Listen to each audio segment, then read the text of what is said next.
Salut, c'est Antoine et je suis ravi de te retrouver dans cette nouvelle vidéo pour Poker Stratégie. Aujourd'hui, la vidéo sur les ranges d'ISO face au limper dans la série du travail sur le jeu pré-flop, toutes les ranges. Donc on va regarder ça par position et voir aussi les petites choses à savoir par rapport à ça. Et ce qui peut arriver aussi dans le cas d'un limp re-raise, ce qui est toujours un petit peu embêtant. On va également revenir sur le jeu au cutoff. J'ai une petite modification, j'ai vu une petite erreur dans le tableau. Et voilà, je vais faire cette vidéo là et ensuite je ferai des vidéos où j'utiliserai toutes ces ranges in-game en NL2. Avant de commencer cette vidéo, comme d'habitude, si tu n'es pas abonné à cette chaîne, tu peux le faire tout de suite via ce petit bouton en bas à droite de la vidéo et tu cliques sur la cloche, comme ça tu es mis au courant à chaque fois que je publie une nouvelle vidéo pour ne rien rater de ce contenu qui peut t'aider à progresser, je l'espère. C'est parti donc. Alors la range d'ISO donc au MP. Quand l'UTG, si on est sur une table à 6 joueurs, l'UTG limp, et bien tout simplement on va reprendre quasiment notre range d'open.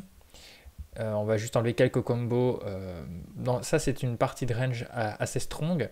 J'ai pas mis de main un petit peu border qu'on peut rajouter. Encore une fois, ici on essaye d'avoir des ranges assez faciles à jouer pour un joueur qui débute, qui n'est pas encore très bon post-flop, ou qui crush pas encore les micros. On peut toujours toucher quelques petits combos, mais voilà, on est sur une range quand même bien strong, bien évidente à jouer. Donc on met 4 big blinds plus une BB par limper supplémentaire. Ici il n'y en a pas, c'est que UTG qui a joué avant nous. Il a limpé, on lui met 4 BB. J'ai mis nota bene ne pas hésiter à tester vilain. Si on voit qu'il limp call trop, il faut augmenter le sizing. On va passer à 4,5, 5, 6, 7, on peut monter jusqu'à 10. S'il n'y a pas de limite, il faut trouver sa limite à lui, à laquelle il commence à trier un peu les mains. Déjà parce que comme on est sur une range strong, nous, ça ne nous dérange pas de faire grossir le pot tout de suite. Ça nous facilite la tâche également post-flop et puis ça nous fait gagner plus d'argent. Et puis sa range à lui se réduit un petit peu quand même. On a un petit peu moins de poubelles qui pourraient nous surprendre post-flop. De toute façon, plus on met cher aussi, plus ça dissuade les autres de 3 bêtes ou d'entrer dans le coup. Voilà pour le MP. On va rajouter la range quand nous on est au cutoff. Alors là, c'est soit l'UTG à open ou soit MP, c'est pareil. Donc là, pareil, on est sur une range un petit peu plus étendue avec du As-9. Sur les As suités, ça ne change pas. Par contre, on rajoute le petit Valet 9, le Dame Valet et un 9 et 8 suité. Ensuite, au bouton, là, on va être plus large puisqu'il n'y a personne à parler. On aura, quoi qu'il arrive, il n'y a plus que small blind et big blind à parler, mais je veux dire, on sera en position. Sauf après, voilà, si ça a 3 bêtes ou plus, mais en tout cas, si quelqu'un flat call, on aura au moins la position. Du coup, c'est un petit peu plus facile d'élargir la range. On peut mettre 5-5 plus, 8 et 7 suités, As-4 suités, tous les 8 en suited, les 10 en off et As-8. C'est pareil, en théorie, on peut descendre un petit peu ici sur As-5, As-6, As-7 si on est à l'aise. On peut jouer tous les As suités éventuellement. On ne descendra pas sur les pocket pairs, c'est pas ce qu'il y a de plus facile quand on se fait call. Voilà, mais sur les As, on peut descendre un petit peu plus et sur les As suités, tous les jouer éventuellement. Small blind.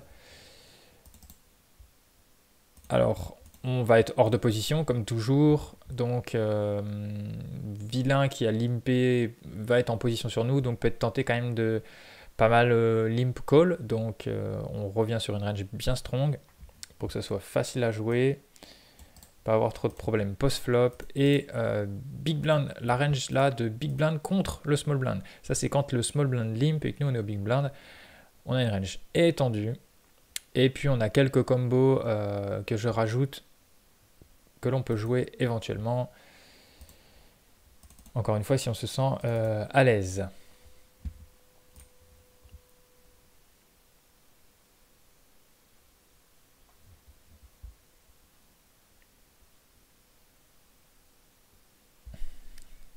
Alors donc ces mains-là sont vraiment des mains avec bloqueur, donc c'est des mains un petit peu poubelles quand même, hein. Roi 5 suité, Roi 6 suité, Dame 8, Roi 5 off, Roi 6 off, Dame 8 off, paire de 4.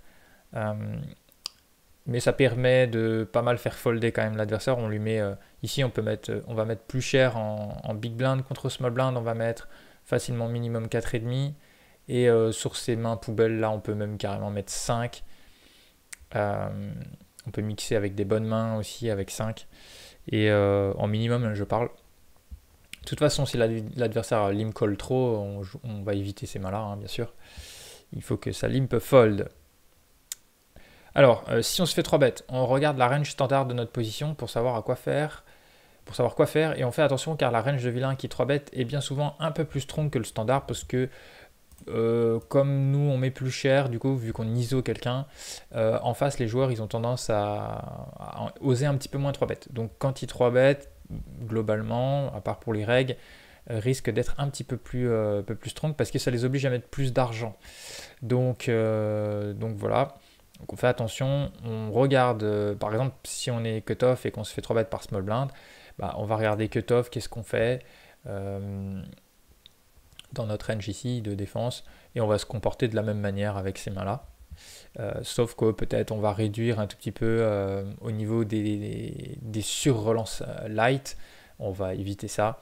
Je pense pas que ça sera un spot standard et donc pas forcément un spot évident, peut-être avec les meilleurs comme As-Dame ou As-10 suité. Voilà, les autres on va laisser tomber. Mais pour ce qui est du défendre, voilà, on va regarder ce qu'on peut défendre ou ce qu'on doit go broke. Avec notamment As-As, Roi-Roi, parfois des As-Roi, parfois des Dames-Dames, Valet-Valet, selon les spots. Tout est exactement pareil de ce que j'ai pu dire dans les vidéos précédentes pour les critères à prendre en compte pour la décision. Si vilain a limpé, il nous re-raise. Alors ça peut être un mini re-raise, ça peut être un gros re-raise, ça peut être un all-in pour certains qui ne sont pas KV max, voire même des fois sans bébé. Attention, donc c'est bien souvent une main très forte, sauf peut-être dans le cas d'un mini re-raise, et là encore je mets entre parenthèses parce que ça dépend. En vrai, la logique voudrait que chez certains joueurs, le fait qu'ils ne fassent pas un gros re-raise, mais un petit, bon, voudrait dire qu'ils ont une main encore plus forte, ils sont encore plus sûrs d'eux. Admettons, c'est surtout vrai pour les short stacks. Admettons le mec a 25 blinds, 30 bébés, il limp et il nous min re-raise. Ben, il est plus strong a priori que s'il nous fait un limp re-raise all-in 30 bébés. Parce que voilà, le fait qu'il fasse pas all-in, il nous fait moins peur, on a plus de chances de coller, donc lui ça veut dire qu'il est plus sûr de lui, donc il a une main plus forte. Ça c'est la théorie. Donc peu importe ce qui va être comme limp re-raise, le sizing, le stack de l'adversaire et tout, c'est vraiment un peu vilain dépendant. Il y en a qui font ça uniquement avec des monsters, donc ça va être des As-Roi, des As-As, Roi-Roi, Dame-Dame, enfin des mains qui sont prêts à partir à tapis, voire Valet-Valet, enfin ça dépend vraiment des joueurs. Là, ça va être des As-Dame suité, As-Dame off pour certains. Vraiment, c'est la prise de note qui va être primordiale, de savoir avec quoi l'adversaire est prêt à partir all-in avec 30 bébés, 25 bébés. C'est pour ça que souvent je reste à une table de go fast quand je vois quelqu'un qui part à all-in 25 bébés, moi je dois folder. Bah, je reste quand même regarder pour prendre la note, ça peut me servir un jour. Il faut vraiment essayer d'arriver à définir la range des vilains qui font ça. Donc voilà, vraiment la prise de note nous permettra d'être un petit peu plus, d'observer ce que chacun fait et d'être un peu plus précis dans notre lecture. Après, globalement, limp re-raise, bon, ça doit toujours être un petit peu une petite alerte, on fait attention. Maintenant, si c'est un min re-raise, ben, on va défendre quand même nos mains qu'on est censé défendre. Mais on fait attention, parce que bien souvent, c'est quand même assez strong. Voilà, si le mec part à tapis, 40 blindes, 50 blindes, 70 blindes, faire vraiment attention, c'est souvent vraiment des grosses mains. Donc on overfold. Et puis après, bah, si on voit que pareil, le vilain fait ça beaucoup, bon bah tout de suite sa range s'affaiblit. Et donc on va s'adapter également, peut-être en réduisant un petit peu de notre range d'ISO, et aussi en hésitant un petit peu moins à aller plus loin dans les coups contre lui. Donc vraiment voilà, c'est vilain dépendant, mais globalement ça reste assez strong sur ces limp re-raise. Alors donc je voulais revenir sur le jeu au cutoff. On va aller voir le cutoff. J'ai modifié, alors je ne sais plus très bien, je crois que c'était déjà en jaune, mais en tout cas c'est le roi valet suité ici qu'on va préférer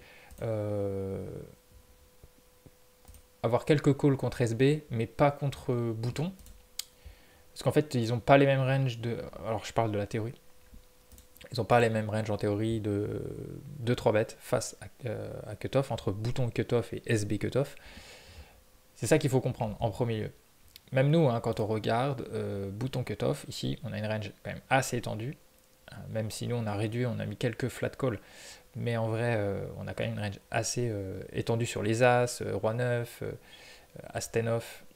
Ce qu'on n'a pas ici au SB. SB, on est As-Valet, on est parfois 9-9, mais c'est plutôt 10-10+. C'est pas tout le monde qui fait des valets 10, des dames 10. Et encore aujourd'hui, il y a plein de joueurs qui flat call ces mains-là. Donc ils vont avoir des ranges ultra strong en small blind. Ils sont hors de position. Ils vont s'arrêter à As-10. Ils vont avoir quelques As-5, As-4. Peut-être des As-3, des As-2. Voilà, il y en a quand même quelques joueurs qui font ces mains-là. Mais c'est tout. Voilà. Le reste, ça va être vraiment très strong. On le voit par rapport à bouton. Aussi, chez les règles, il y a pas mal de joueurs, enfin, il y a quelques joueurs qui sont règles qui vont pouvoir un peu, quand ils vont voir qu'on open facilement 25% cut-off, 30%, bon, ils vont commencer à 3 bet vraiment light. Ça va être le premier spot le plus facile à 3 bet light, puisqu'on est IP si jamais on se fait call. Donc moi je le vois, il y a des joueurs quelques règles, qui s'amusent bien bouton cut-off, et ils ont raison de le faire. Et donc bah, nous, ça change notre façon de jouer au cutoff quand on est contre bouton ou SB. Alors je vais pas parler vraiment du cas de Big Blind, mais Big Blind c'est pire quoi.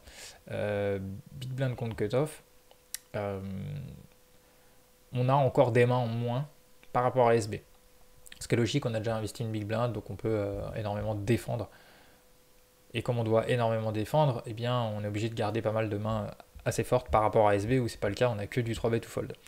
Donc, Big Blind a une range théoriquement aussi plus strong qu'SB, et donc plus strong que bouton. C'est vraiment ça la hiérarchie. Donc dans sa tête, il faut essayer de comprendre un peu ce qui se passe. Et bon, c'est difficile de mettre dans un tableau 3-4 codes couleurs, des fréquences et tout. Donc c'est pour ça que ça reste qu'un tableau, et que c'est bien que tu comprennes ce qui se passe. Alors il y a la théorie encore une fois, et il y a la réalité en micro-limite. Donc As-Dame off, je vais le laisser en fréquence de défense contre SB et Big Blind.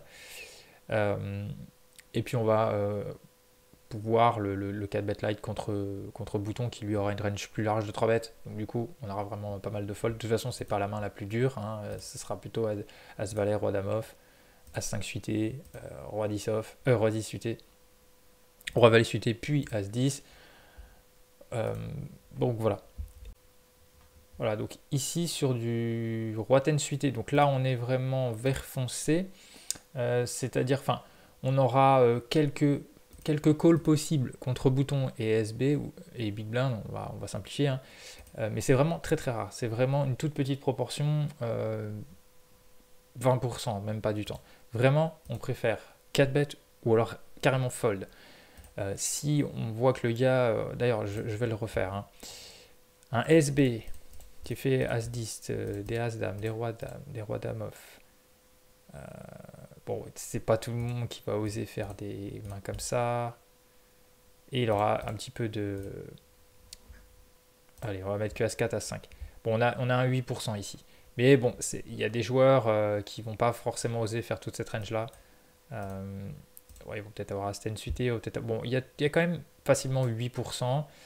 Donc là, il faut vraiment regarder le tracker, et si on est vraiment à du moins de 7-8%,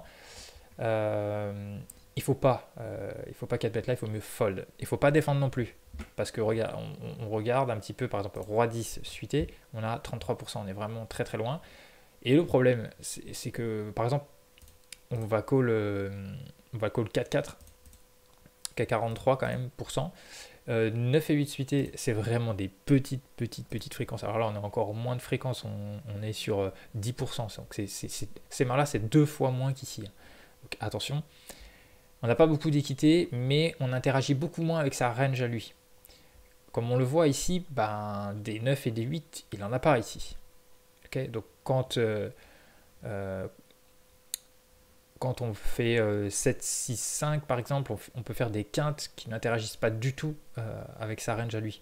on peut faire même des quintes entre les deux qui vont toucher un petit peu sa range. Donc lui, nous on peut faire quinte avec 10, 7, 6 et lui il fait un brelan 10 ou un as 10, top pair, top kicker. Voilà, donc c'est des mains qui peuvent quand même nous donner un petit peu de l'argent. Par contre, quand on y va avec un roi 10, on a une meilleure équité. Mais le problème, c'est qu'on interagit beaucoup avec sa range.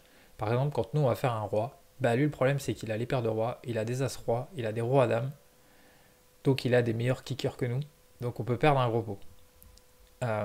Si on fait un 10, c'est pareil, on ne sera pas très à l'aise. Lui, en plus, il a des as-10, il a des paires de 10. Donc, il peut faire des brelans. Donc, voilà, c'est pour ça que c'est plus compliqué. On a une meilleure équité, mais vraiment, il faut faire attention.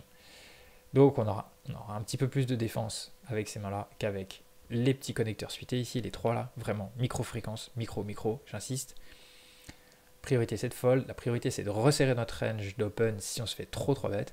Ici j'ai encadré maintenant le As5 pour que tu te rappelles que c'est pas tout le temps.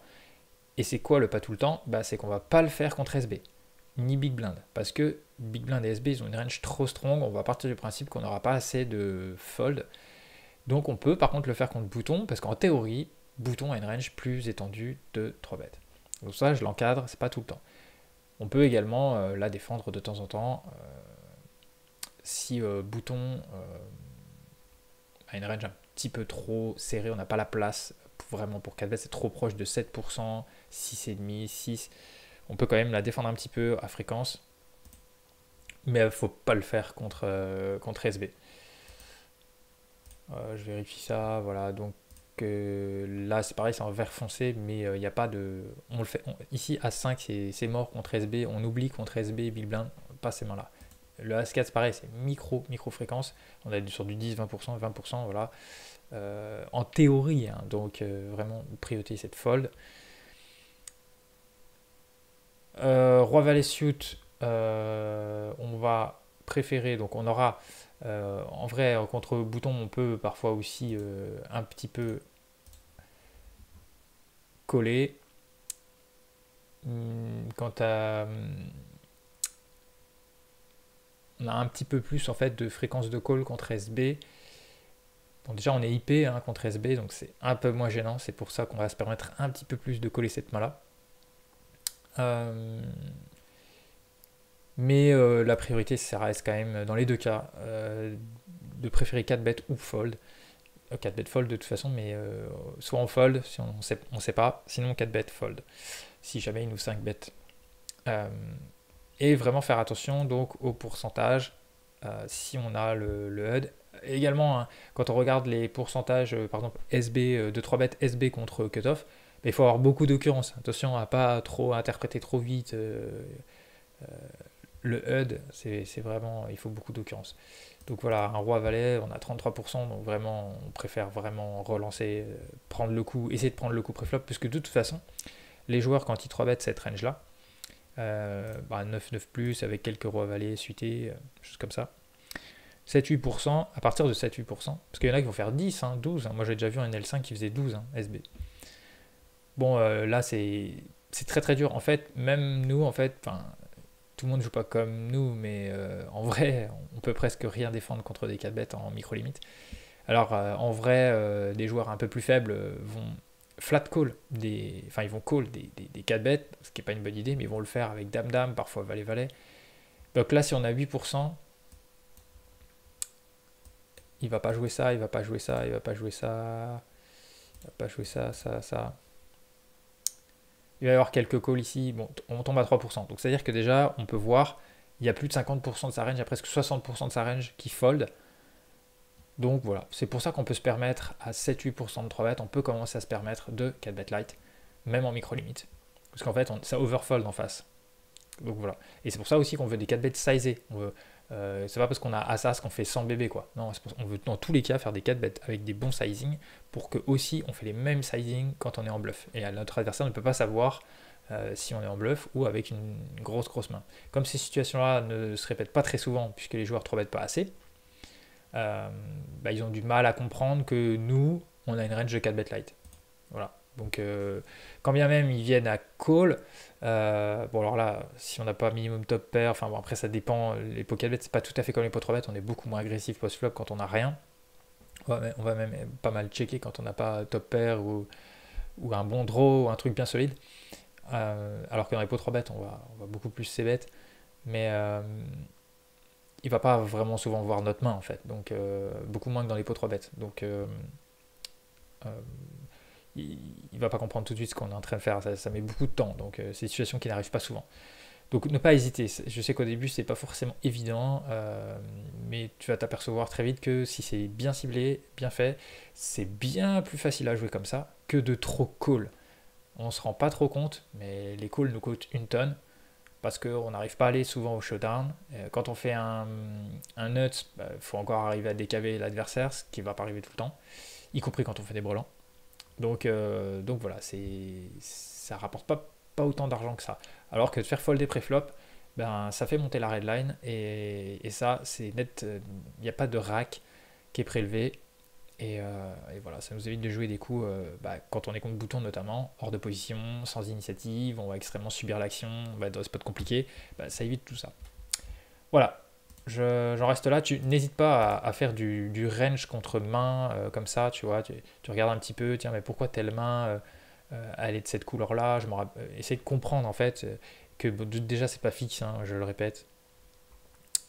C'est juste un résumé un petit peu de la tendance générale d'une main dans une position versus quelque chose qui se passe.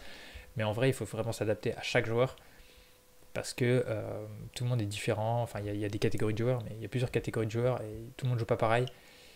Donc voilà, il faut vraiment s'adapter. C'est ça le plus important au poker, c'est d'aller comprendre comment joue l'autre et s'y adapter. Savoir comment faire pour s'y adapter. Tu peux, si tu le souhaites, avoir ce tableur, je peux te l'envoyer. Il suffit que juste l'adresse email qui est affichée juste en bas là, tu m'envoies un mail, tu me dis voilà, je voudrais recevoir le tableur et je te l'envoie. Il n'y a pas de souci.